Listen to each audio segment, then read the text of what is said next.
Woodworking has been a lifelong passion for Chris, stretching all the way back to childhood when he spent hours with his grandfather in his workshop.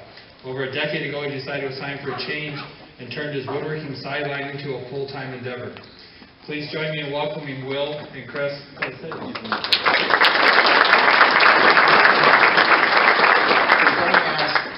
If the guy's got a CNC, you say, what's your CNC, or when did you get your CNC?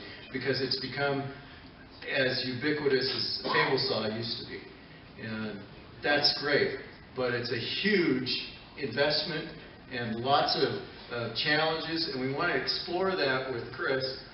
First of all, I'd like to start with asking you a question about, tell us a little bit about your shop and what kind of stuff you do, and what was the decision process to even consider getting into CNC? So we're a smaller shop. It's myself, one full-time employee, and 90% of what we do is very contemporary, modern, slab-front doors. We do a lot of gloss, acrylics, and textured melamines. What made you decide you had to get into CNC? Right. So we're a Euro shop, and it's pretty hard to do some of this without the CNC and do it well. We had been for a while having parts cut at another shop on the CNC, and there were good things and bad things to that. And I think for us, the inefficiency of that just became too much. Now, I believe you were saying yesterday when we were talking that you had a little bit of a leg up on this process because you were already doing designs and had some software expertise. So we're a cabinet vision shop. We'd had cabinet vision for a number of years before we had anybody else cut parts. We were at least doing drawings on them, our own cabinet vision.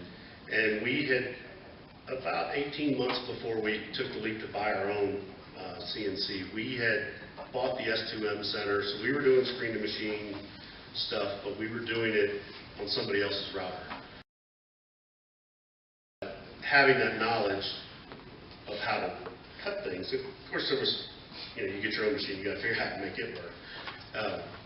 But we very quickly were able to start running once the machine was up and Cabinet Vision had done their thing.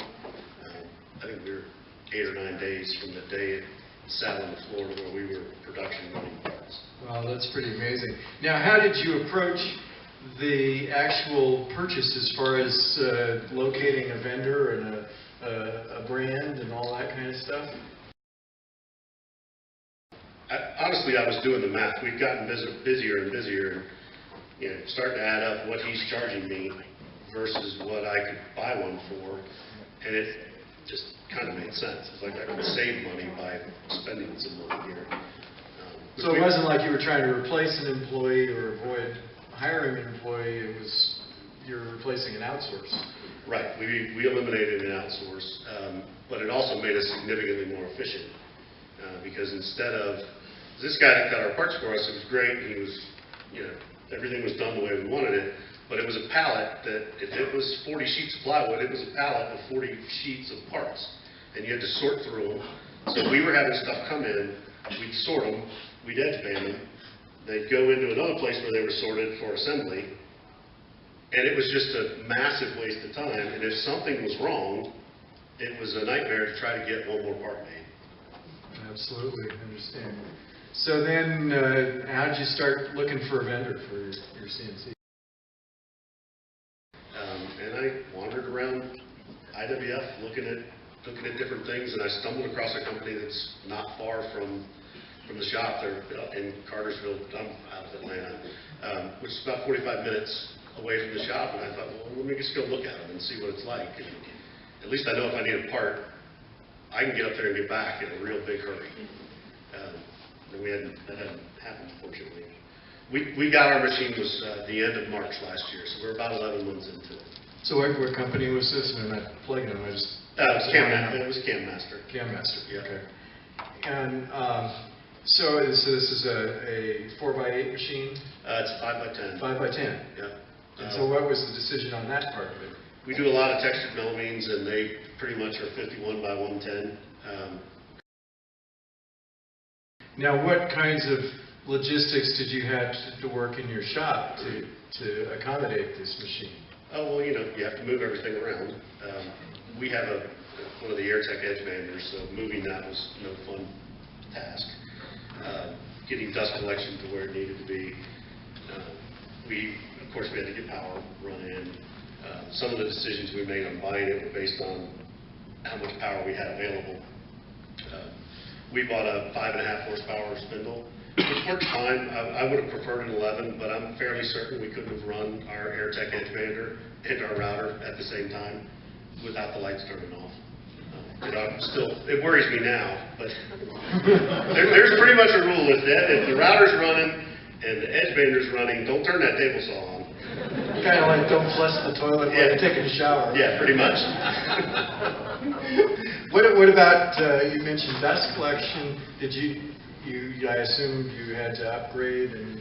I did not have to upgrade because we had done that when we bought the edge bander. Yeah, 2 years before. We've got a 10 horsepower Netherman. The decision on what I went for and what I bought specifically, that came from, I don't know, there's a lot of names out here that gave me ideas. Because I basically said, hey, I'm looking at this, I've got it narrowed down to these 2 machines. What else do I need to look at? And I got opinions on vacuum and drill banks and everything else. And that part was super valuable. It was, it's not stuff you would have ever, and even once we got the machine, the problems that came up, be able to speed dial somebody and say, hey, what's this? Why is this happening? Well, this is one of the big benefits of the CMA, is having access to all the folks. But you still never can ask enough questions because you don't necessarily know what the questions You don't know what you don't know. to ask are. Yeah. What were your decisions on tooling and tool holders? So because we had been using someone else's machine, I had a pretty good idea of the tools we were using that we needed for that. Have you done a return on investment calculation with the... Well, I did the math on how many sheets we had bought the first year. We did a conventional loan when we bought this. We didn't lease it or anything else. We just went to the bank and got a loan. So I know what I was paying him. It was about $40 a sheet for him to do the stuff. He did it on hours, which was, I could never figure it out, but that's what it added up to. And we probably saved about $15,000 last year, cutting them ourselves, with what we paid on the loan. What's the biggest mistake you made in the whole process? Not buying it sooner.